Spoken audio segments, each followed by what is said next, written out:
Well, I don't think he's fit to be president. I experienced working with him for 17 months. It was like nothing I've ever experienced in serving prior American presidents. I don't think he approaches national security decision making from the basis of a philosophy or a grand strategy, or that he's even very interested in policies. There's much that he doesn't know.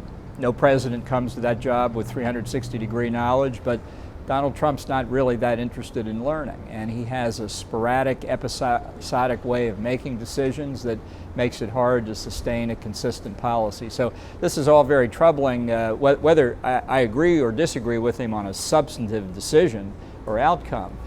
For what it portends for American security overall. Well, I think the president has trouble distinguishing his personal interest from the governmental interest. I think that's certainly true in the political sense. I can't say that I saw anything that smacked of financial corruption in the sort of traditional sense. But I think, as in many of his dealings with authoritarian leaders around the world, as in the case of the famous Ukraine issue, that the use of governmental power for personal benefit is something he finds hard to resist. Right, I think he felt he had more of a personal rapport with Putin than with Theresa May. I think Putin saw right through it. I thought that was another dangerous aspect. The president's really so inexperienced in these matters. Look, I think we'll have difficulties for very different reasons. I think a Biden presidency, at best, would be a continuation of the Obama administration, which I think was wrong in every significant decision they made.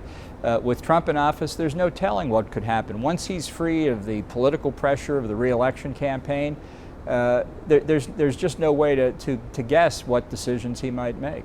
Is it clear to you that Donald Trump is not under the sway of the Kremlin? If not an agent, then is he somewhat influenced by Vladimir Putin?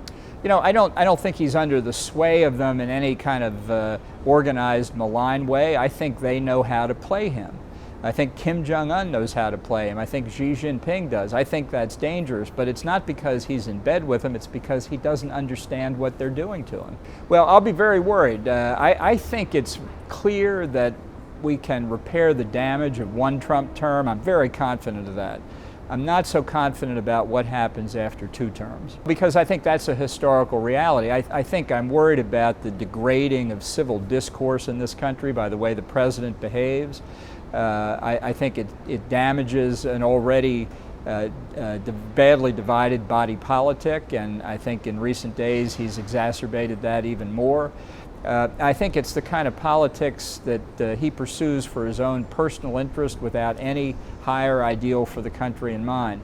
I think that encourages others to do the same. That kind of behavior should not be rewarded. Look, I don't think he understands the oath of office fundamentally, so it's hard to say he betrayed it.